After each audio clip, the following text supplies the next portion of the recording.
Olá, pessoal! Desejo que estejam todos bem. Meu nome é Elaine Vianney, sou professora de língua portuguesa no Instituto Federal de Minas Gerais, Campus Bambuí. É uma alegria muito grande hoje dividir aqui com vocês esse espaço no terceiro encontro do projeto Pré-ENEM Nota 1000. Projeto este idealizado pelo Núcleo de Letras e Artes do Instituto Federal de Minas Gerais e também pelo Centro de Línguas, o CELIM. Vocês já ouviram falar no CELIM? O CELIM é um centro de línguas que está sendo implantado também pelo nosso núcleo, com a participação de alguns outros colegas. Então fiquem atentos que logo logo nós teremos muitas novidades. Pessoal, então sejam muito bem-vindos, muito bem-vindas a esse nosso especial de resolução de questões do Enem. Hoje especificamente nós vamos revisitar, nós vamos resolver algumas questões de língua portuguesa e de arte. A gente leva em consideração que as provas do Enem, elas são muito parecidas de um ano para outro. Então nós acreditamos muito nessa estratégia de resolver questões passadas. Nós achamos que é muito válida, que isso vai ajudar muito vocês a se saírem bem. Então, como que vai ser essa nossa aula, essa nossa metodologia? Como que nós vamos fazer? Nós vamos, então, a partir de algumas questões que nós trouxemos, nós vamos analisar, nós vamos ver quais são os conteúdos teóricos que estão por trás das provas, né? Aquilo que está ali implícito, que não está muito claro. Então a gente vai trazer isso aí para vocês, mostrar isso aí para vocês nas provas. E como vocês sabem, as provas do Enem, elas trazem muitos textos, né? Em todas as provas do Enem tem muito texto e são utilizados tanto linguagem verbal como linguagem não verbal. Então é por isso a gente precisa estar atento a essa interpretação de questões, pessoal, porque não basta compreender, nós temos que interpretar muito bem, ter clareza do que está pedindo a questão, né? Qual que é o enunciado da questão, olhar os textos, analisar. Então a gente traz algumas dicas para vocês. Então a ideia é essa, é um bate-papo. A gente traz a questão, a gente lê, discute, resolve, aponta a alternativa correta e no final vocês podem participar junto conosco, tirando dúvidas, fazendo algum comentário. E isso vai ser mais ao finalzinho da nossa live, certinho? Hoje eu divido esse espaço com a colega professora Joelma Castro, que vai também falar um pouquinho com vocês. Logo, logo eu volto para a gente resolver a primeira questão de língua portuguesa. Certinho? Então, até lá. Boa noite a todos. Espero que vocês estejam todos bem. É com muita satisfação que eu e a professora Elaine organizamos essa live, que tem o objetivo de auxiliar vocês um pouquinho mais na preparação para o Enem, pois nós sabemos que nesse momento vocês estão todos focados nesse objetivo. Preparei 4 questões que vão falar sobre arte contemporânea, porque ao repassar as questões do Enem dos últimos anos, eu percebi que é o que mais tem sido cobrado, é o que mais tem caído nas questões do Enem, é arte contemporânea. Tanto que nessa última quinzena de postagens da nossa disciplina arte, né, nesse caso para os alunos dos terceiros anos, eu também foquei em arte contemporânea. Então eu acho que vale muito a pena vocês assistirem a videoaula que eu postei, acessar o material de apoio, porque ficou uma aula breve, mas completa, que aborda todas as características, né, do que a gente chama de arte contemporânea. Então vamos começar. A professora Elaine vai falar sobre a primeira questão de língua portuguesa. Olá, pessoal, voltamos. Vamos dar início, então, à resolução das questões de língua portuguesa. Antes que a gente inicie, eu gostaria de falar com vocês que, além de estudar a teoria, é muito importante saber aplicá-las nas questões, ficar atento ao que está pedindo, ao que vocês estudaram. Outra dica interessante que eu trago para vocês é que em todos os Enems, né, nesses 20 anos de Enems, o conteúdo de variações linguísticas, funções da linguagem, interpretação de texto entraram em todas as provas. Então, são conteúdos que vale a pena vocês focarem, dar uma atenção maior para eles, né? Funções de linguagem também sempre entra, mas algumas já ficaram sem. Então, deem atenção a esses 3 que eu falei. Então, a primeira questão que eu trago para vocês de língua portuguesa é do Enem 2018. Temos aí um texto misto, verbal e não verbal, que a gente pode perceber. É uma campanha publicitária, né? Um anúncio publicitário. E a primeira dica que eu trago para vocês é que corra o olho no texto e logo em seguida dá uma olhada no enunciado da questão. Para quê? Para ganhar tempo. Porque às vezes vocês vão focar muito numa parte do texto e não é necessário. Vejam aqui. Importante, já vão grifando o que vocês acham interessante no enunciado. Então, aqui, ó, nessa campanha, a principal estratégia para convencer o leitor a fazer a reciclagem do lixo é a utilização da linguagem não verbal, como argumento para reaproveitamento de material, facilidade na separação, melhoria na condição, preservação de recursos, geração de renda. Então, vejam só, qual que vai ser o nosso foco, então? A linguagem não verbal, né? Qual que é a estratégia, então, na linguagem não verbal que o autor está utilizando para nos convencer de algo? Se é uma campanha publicitária, vocês já sabem que tem o objetivo de convencer o leitor de algo. Seja a venda de um produto, seja a mudança de comportamento, né, dos indivíduos. Então, vamos focar mais, pessoal, na nossa linguagem não verbal. Então, aqui acima nós temos, né, já traz aí para nós, olha só, plástico velho pode virar tecido novo. E aí tem um tecido, uma tesoura, uma fita métrica, uma agulha, uma linha. Então, olha o tanto de informação que já está trazendo para nós. Aqui do lado, nós temos aí a separação de lixo, né, úmido. Casca e ossos, restos de comida, pó de café e chá, galhos e podas. Embaixo aqui, seco, latas, papéis, plástico, vidro. Isso é o que traz para nós a informação do texto não verbal. Logo abaixo, nós temos aqui um texto verbal. Olha só, garrafa PET vazia tem valor líquido e certo. Reciclada vira tecido, madeira sintética ou plástico novo de novo. Separar o lixo facilita o trabalho dos catadores e aumenta o material aproveitado, principalmente se você quer limpar as embalagens por dentro, retirando toda a sujeira antes de descartá-las. Mude de atitude, assim você ajuda a gerar renda para quem precisa e poupa recursos naturais. Separe o lixo e acerte na lata. Olha só, separe, acerte. O que nós temos aqui? Nós temos 2 verbos que estão no imperativo, característica marcante, característica principal da função conativa, que é convencer, né? Da função que traz para nós os textos publicitários. Então, agora nós já temos condições de resolver essa questão. Então, vamos ver. Nessa campanha, a principal estratégia para convencer o leitor a fazer a reciclagem do lixo é a utilização da linguagem não verbal como argumento para. Para o quê? O reaproveitamento de material? Aqui na nossa imagem fala bem de reaproveitamento de material, não fala?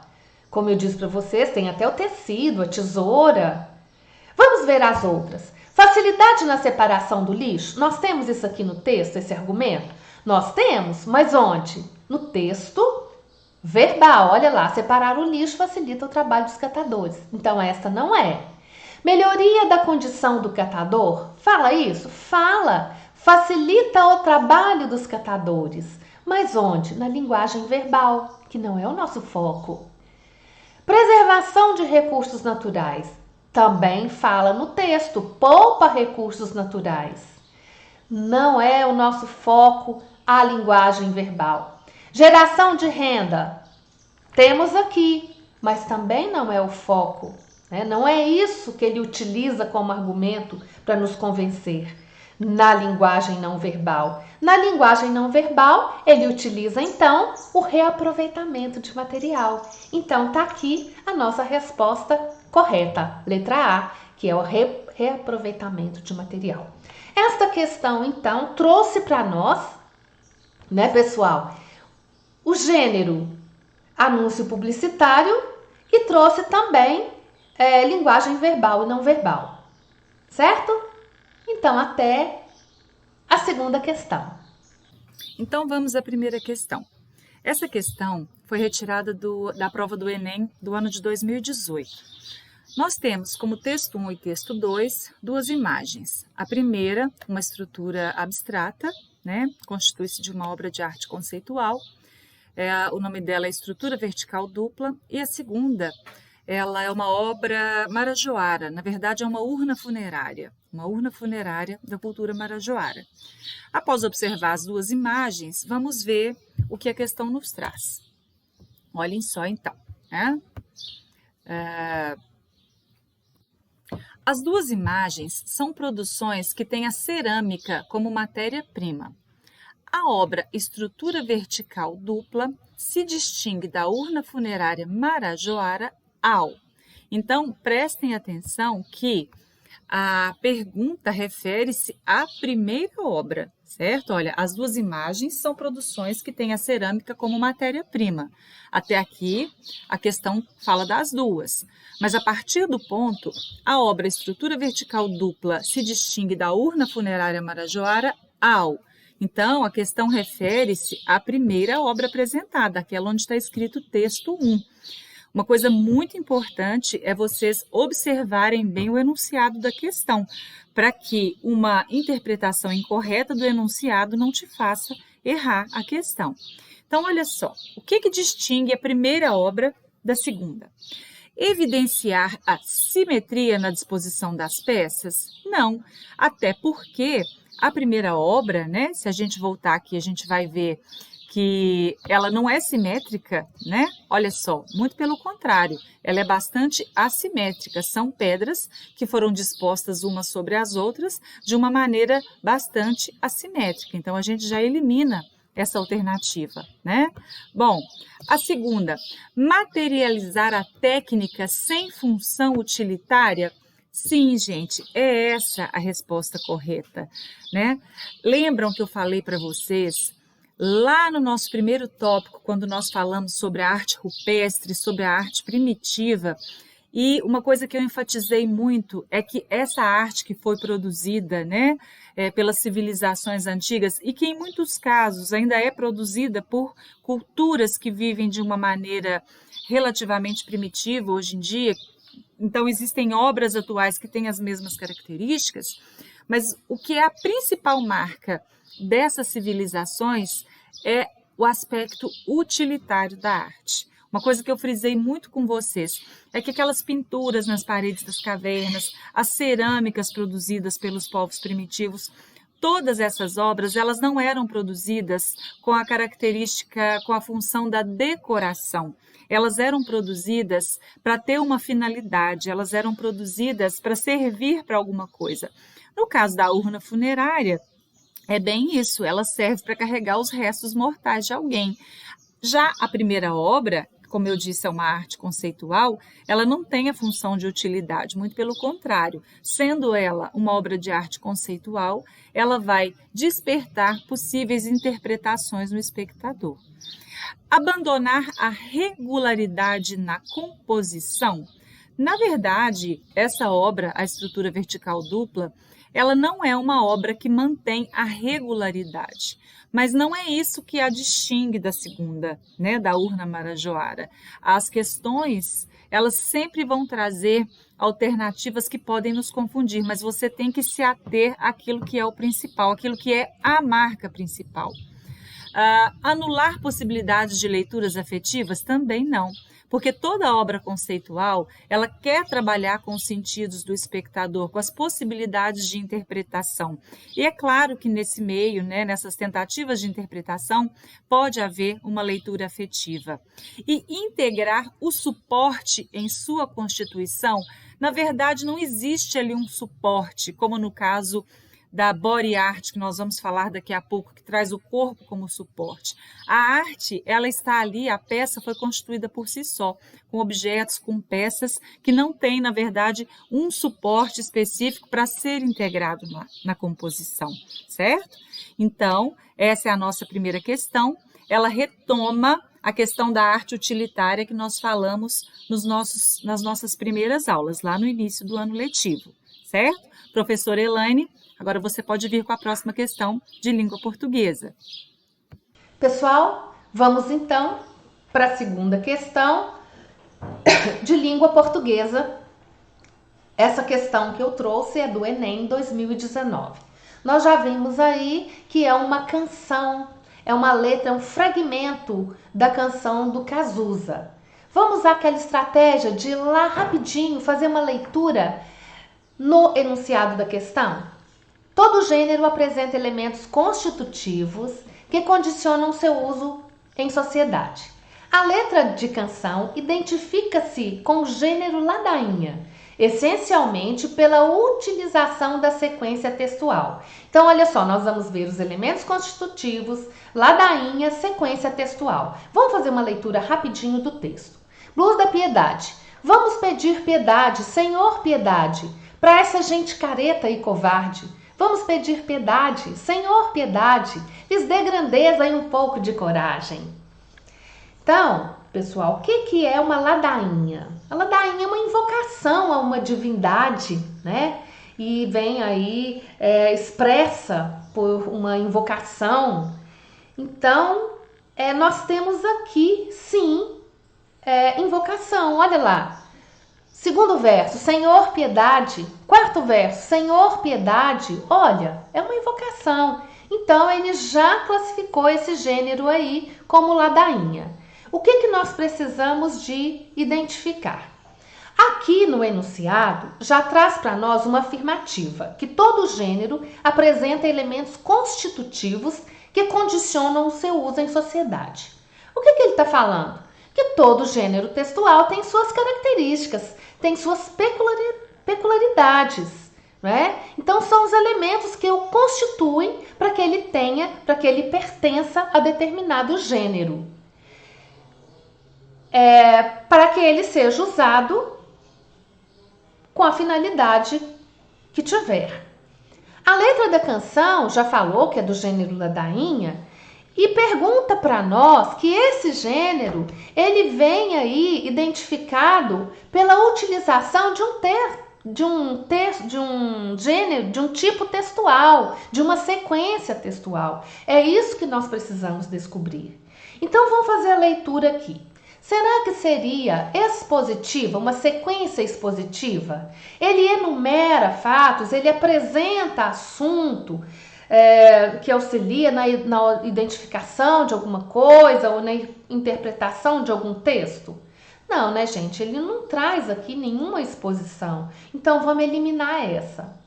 A segunda, letra B. Narrativa, por apresentar uma cadeia de ações. Não conta uma história. Nós não temos aqui uma história, um personagem, né? Ações. Então, nós podemos eliminar também, não é uma narrativa. Tá vendo? Por eliminação, nós vamos conseguir chegar na resposta correta. Injuntiva, por chamar o interlocutor a participar. O que é um texto injuntivo? Né? Ele está ali na família da apelação, né? De textos apelativos. É uma invocação. Normalmente vem verbos no imperativo, mas pode ser que o verbo não esteja explícito. Ele pode ter essa função. Então ali nós temos alguma coisa. Olha lá, ele chama, né? Vamos pedir piedade. Vamos pedir piedade. Ele não está ordenando, mas ele está fazendo um chamamento. Será que é injuntiva?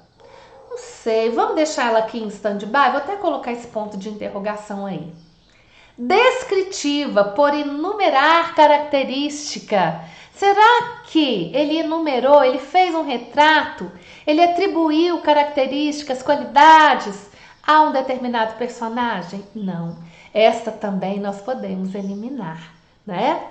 E ainda nós temos a argumentativa. O que é a argumentativa? Por incitar o leitor a tomar uma atitude? Não, né, gente? Argumentativa, ele não está colocando ponto de vista, ele não está tentando convencer o leitor de nada. Então, não é argumentativa, né? O que mais vai cair bem aqui é a injuntiva mesmo. Ele chama ali para nós, né, pedirmos piedade, né? Então, a letra C é a letra correta, beleza? Essa questão, pessoal, ela traz para nós tipos e gêneros textuais. Certinho? A segunda questão de arte também é do Enem de 2018. Ela traz, primeiramente, uma imagem, é uma foto de uma performance da artista Helena Almeida, onde ela colocou pequenos espelhos verticais em contato com o corpo. Nessa imagem especificamente, eles estão acoplados aos pés dela. E o texto 2 fala sobre a body art, né, que é arte do corpo, arte corporal. A body art põe o corpo tão em evidência e o submete a experimentações tão variadas que sua influência estende-se aos dias de hoje. Se na arte atual as possibilidades de investigação do corpo parecem ilimitadas, pode-se escolher entre representar, apresentar ou ainda apenas evocar o corpo. Isso ocorre graças ao legado de artistas pioneiros. Então vamos ver, após observar os dois textos, vamos ver o que a questão nos traz. Nos textos, a concepção de body art está relacionada à intenção de estabelecer limites entre o corpo e a composição? Não. Nessa obra foi feito exatamente o oposto, né? O objeto que foi utilizado para compor a obra, ele está justamente acoplado ao corpo da artista. Fazer do corpo um suporte privilegiado de expressão? Sim. E aí eu vou colocar um outro slide onde eu explico para vocês por que essa é a alternativa correta. A principal característica da body art, pessoal, é justamente o corpo como suporte da expressão ou da experimentação artística.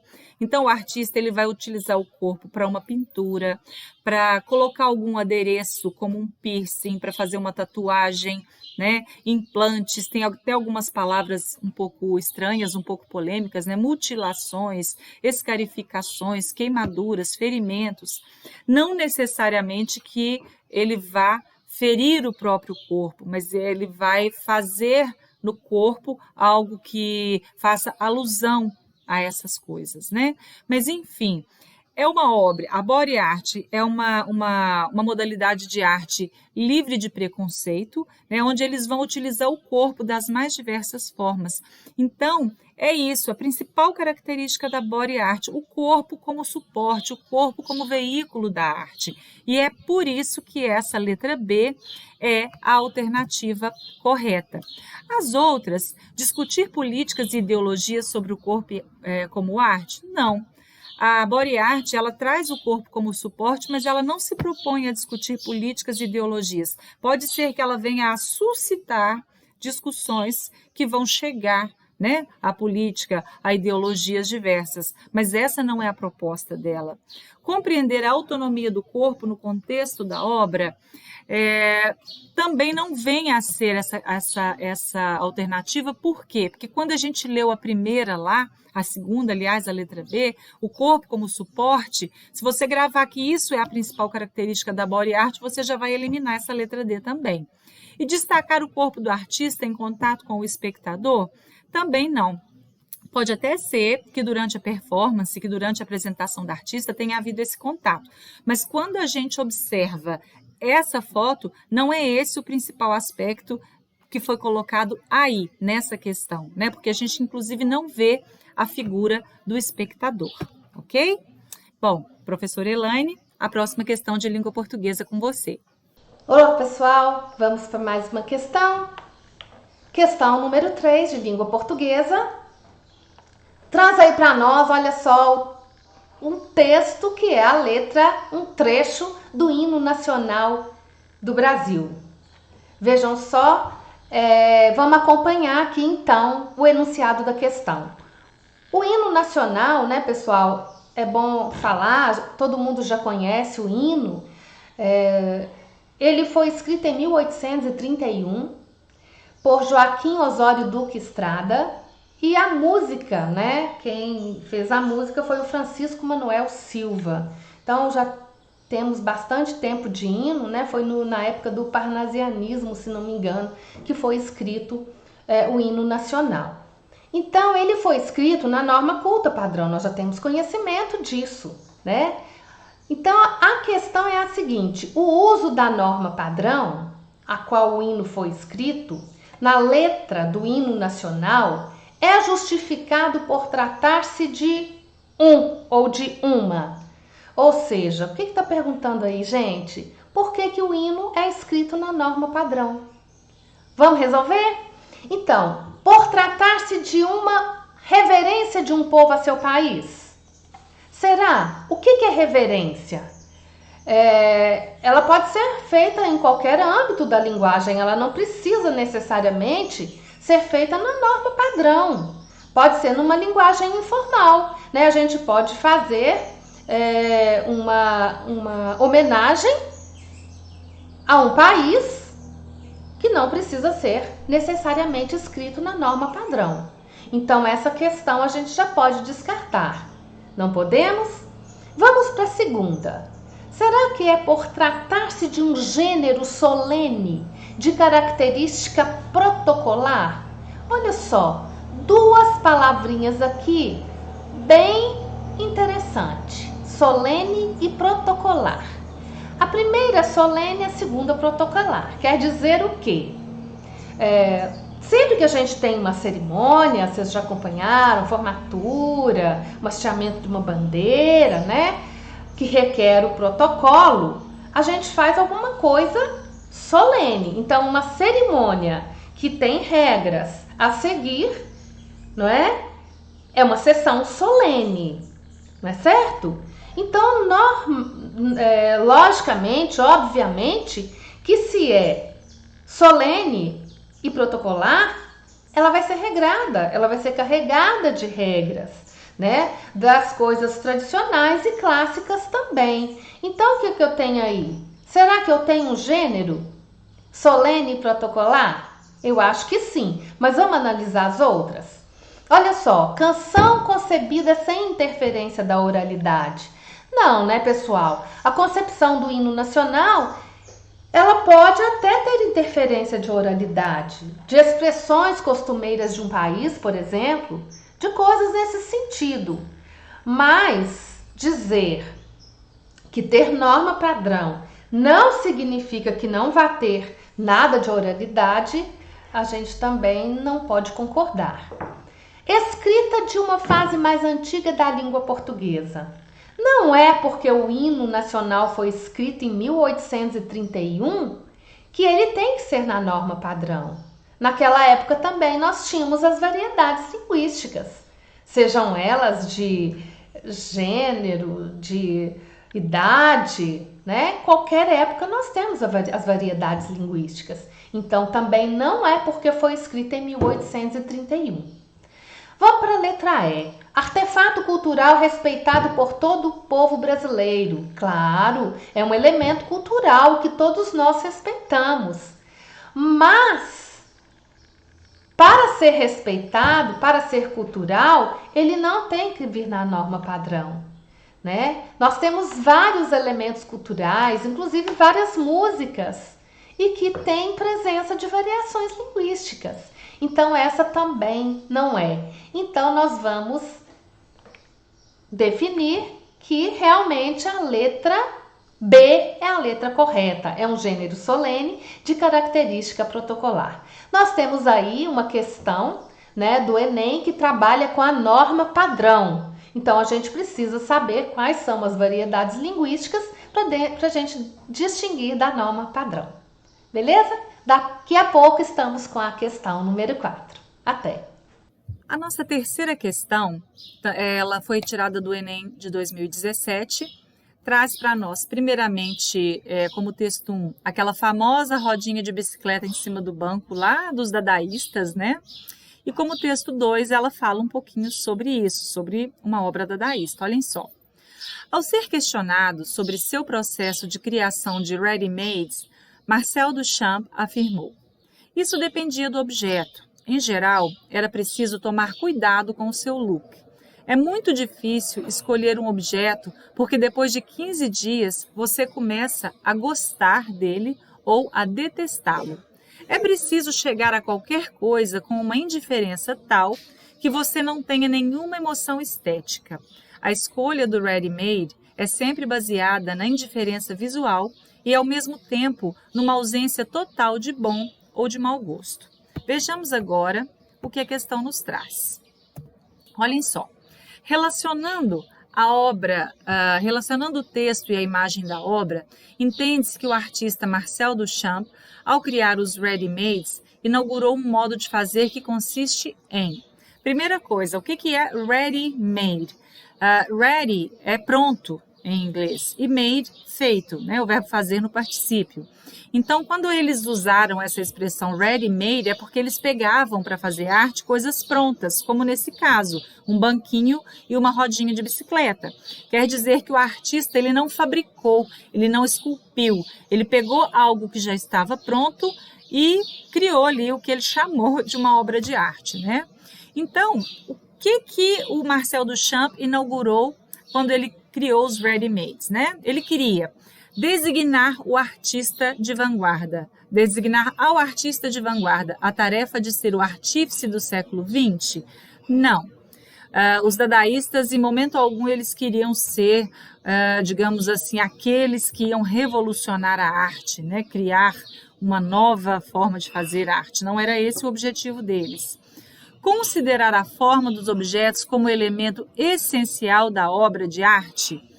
Também não. Ele utiliza, tanto que no texto ali ele fala que ele tinha que escolher materiais, digamos, que fossem compor a obra sem se apegar, sem gostar ou deixar de gostar dele. Então, a forma dos objetos não era o mais importante.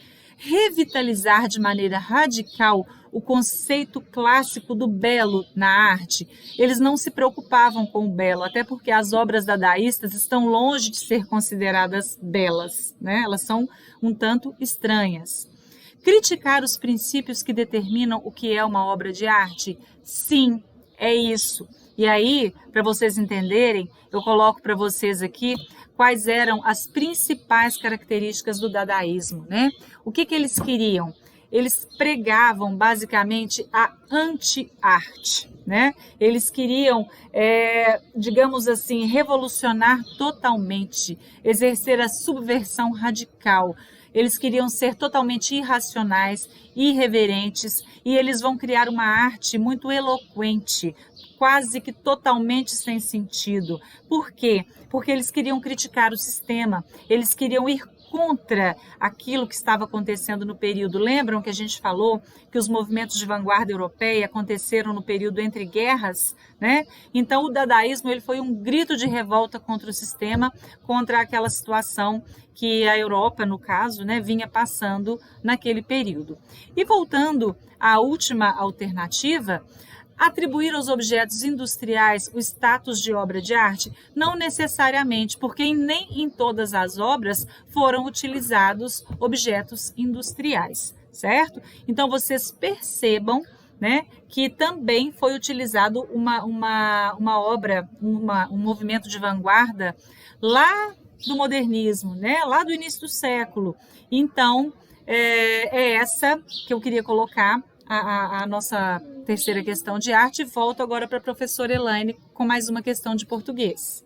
Pessoal, então vamos para a nossa última questão da noite de língua portuguesa, questão número 4, também é uma questão do Enem 2019. Então, o que eu trouxe? Uma questão que traz aí para nós um texto, né? Um texto que é uma daquelas campanhas governamentais que tem por objetivo ou procuram provocar uma mudança de comportamento nas pessoas, né? Ou pelo menos promover uma mudança de comportamento. A questão, o enunciado da questão traz para nós. Nesse texto, busca-se convencer o leitor a mudar seu comportamento por meio da associação de verbos no imperativo. Então, ele já está colocando para nós que a campanha busca convencer nós leitores, né, a mudar o nosso comportamento por meio da associação de verbos no imperativo, mais o quê? Então, ele traz aqui verbos no interativo. A gente precisa lembrar que os verbos no imperativo, eles fazem parte, eles têm função em determinados textos de apelar, de convencer. Então, é a função apelativa ou conativa. Então, esses verbos associados a quê que eles buscam nos convencer? Vamos ver o que nós temos? Primeira questão, letra A, primeira alternativa. Indicação de diversos canais de atendimento. Será que é isso? Olha só, nós temos aqui sim um canal de atendimento, né? Um ligue, um 0800. Mas será que é os verbos do imperativo e isso aí é que está buscando convencer a gente? Não, né, pessoal? Eu acho que não deve ser só isso. Divulgação do Centro de Defesa da Mulher. Olha, está divulgando o Centro da Defesa da Mulher. Será que é isso, mas o verbo do imperativo que está buscando nos convencer? Também não, né? Uma informação sobre a duração da campanha. Nem não tem aqui a duração da campanha, né, pessoal? Então, não é a duração da campanha que vai tentar nos convencer. Apresentação de diversos apoiadores, nada a ver com os verbos no imperativo, né? Olha só, eles estão lá no finalzinho, pequenininhos. Então, não é também a apresentação de diversos apoiadores. E por fim, a gente tem a utilização da imagem das 3 mulheres. Será que é a utilização dessas mulheres aí é que a gente pode chegar à conclusão que é isso que está tentando nos convencer, né? Então, eles realmente estão associados a essas mulheres. Inclusive, nós temos um hipertexto aí, né, com emojis dos macaquinhos, né? Não vejo, não falo, não escuto, né? Ou seja, não faça, denuncie, fale, rompa o silêncio, né? Então, realmente é a utilização das 3 mulheres que é a resposta correta. Tivemos aqui, então, uma questão de interpretação de texto, né? Nós precisamos de interpretar. Questão de gramática, porque eu preciso de saber o que é um verbo no modo imperativo. E também o gênero textual, propaganda, que faz a gente mudar de opinião, né? Aí pela função apelativa ou conativa. Certinho? Então ficamos por aqui. E a nossa última questão de arte, também do Enem de 2017, ela é uma instalação artística, ela traz uma instalação artística, né, do Ernesto Neto, é uma obra do ano de 2010, onde ele utilizou o espaço do Museu de Arte Moderna de São Paulo para criar isso que, a princípio, né, parece que ele usou assim, ele teceu uma forma assim, de um crochê e criou uma instalação, inclusive, onde as pessoas podem circular, né, entre elas. Então, vamos ver o que é que a questão nos traz, para depois a gente falar um pouquinho sobre o que é uma instalação artística. Então, olhem só. A instalação Dengo transformou a sala do Museu de Arte Moderna de São Paulo em um ambiente singular, explorando como principal característica a participação do público na interação lúdica com a obra. Sim, é isso. E aí, já que a primeira alternativa já nos trouxe a resposta correta, vamos pegar aqui no próximo slide que eu coloquei quais são as principais características das instalações artísticas. Uma instalação artística, gente, a principal característica dela é a efemeridade da obra. O que é algo efêmero? É algo não duradouro, algo que vai ter uma duração limitada. Por quê? Porque as instalações, elas vão ser criadas para um evento, né? Elas vão ser criadas para uma ocasião e depois elas vão deixar de existir, né? O que vai restar das instalações serão fotos, serão vídeos e, é claro, a lembrança na memória do espectador. Mas as instalações artísticas, inclusive na videoaula dessa semana, eu falo mais uma vez, eu falei muito sobre elas, coloquei vários exemplos, elas têm essa característica, elas vão ser feitas e depois serão desfeitas. Então, são obras efêmeras. Organização de elementos em um ambiente? Sim, pode ser um ambiente de uma galeria, de um museu, ou então um ambiente externo, pode acontecer numa praia, né? Então, os elementos eles vão ser organizados de modo a formar algo, alguma figura, né? Ou algo abstrato até, e depois isso não vai existir mais. Possibilidade de interação com o público ou de interação do público também é uma grande característica das instalações artísticas. Frequentemente, né, o público vai poder circular entre a obra, ter contato com ela, de repente pegar, tocar. E são formas de arte conceitual. Por quê?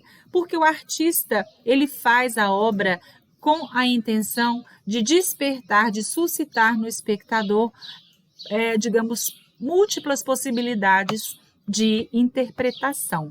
Então, né, voltando aqui às alternativas, por isso é que a participação do público na interação lúdica com a obra é a alternativa correta, porque só de olhar para a imagem você vai ver que tem pessoas circulando ali no meio. Né? Então, sabendo que essa é uma das características das instalações, você já teria matado essa questão. Distribuição de obstáculos no espaço da exposição? Se fosse distribuição de objetos, a gente poderia considerar essa alternativa como correta, mas esses objetos não têm a intenção de ser obstáculos. Representação simbólica de objetos oníricos. Coisas oníricas são coisas relacionadas aos sonhos, né? Não vem a ser isso uma característica das instalações artísticas. Interpretação subjetiva da lei da gravidade também não tem a ver essa questão, porque isso não é uma característica das instalações, né? E ali também não tem nada que nos fala que o artista quis testar, interpretar a lei da gravidade de alguma forma. E valorização das técnicas de artesanato, talvez por ele ter utilizado ali uma tecelagem, um crochê, ele usou, mas isso também não é uma característica das instalações artísticas, certo? Então, é muito importante que você vá para o Enem com uma leitura de obras de arte contemporâneas. É muito importante que você esteja ciente das características principais, pelo menos das obras de arte contemporâneas, das tendências que compõem as obras da contemporaneidade, porque é isso que mais tem sido colocado no Enem. Quando aparece alguma questão, como já apareceu a xilogravura, que é típica da literatura de cordel, né? Ou quando apareceu, que nem essa questão que eu coloquei sobre o dadaísmo, é muito frequente também que eles façam com que essas obras dialoguem com obras mais recentes, como aconteceu com a primeira questão, onde eles pegaram a Urna Marajoara e pegaram uma obra de arte contemporânea, que é uma obra de arte conceitual. Então, é muito interessante isso, né? Que no Enem, eles vão fazer com que diferentes escolas artísticas, diferentes estilos artísticos, diferentes tendências dialoguem entre si. E eu tentei escolher essas questões para trazer um pouco disso para vocês, né? De como é que essas questões têm sido organizadas e têm sido colocadas nas provas do Enem, certo? Bom, pessoal, então, agora que eu já concluí as questões de arte e a professora Elaine já concluiu as questões de língua portuguesa, nós convidamos vocês para um segundo momento onde nós teremos um bate-papo, para que vocês possam enviar perguntas, esclarecer dúvidas, né? Enfim, vamos conversar um pouco sobre esses dois temas que foram tratados, né? Que foram abordados nessa live de hoje, tá bom? Aqui tem o link que vocês deverão acessar para irmos para esse nosso bate-papo agora no final da live, tá bom? Estamos aguardando vocês.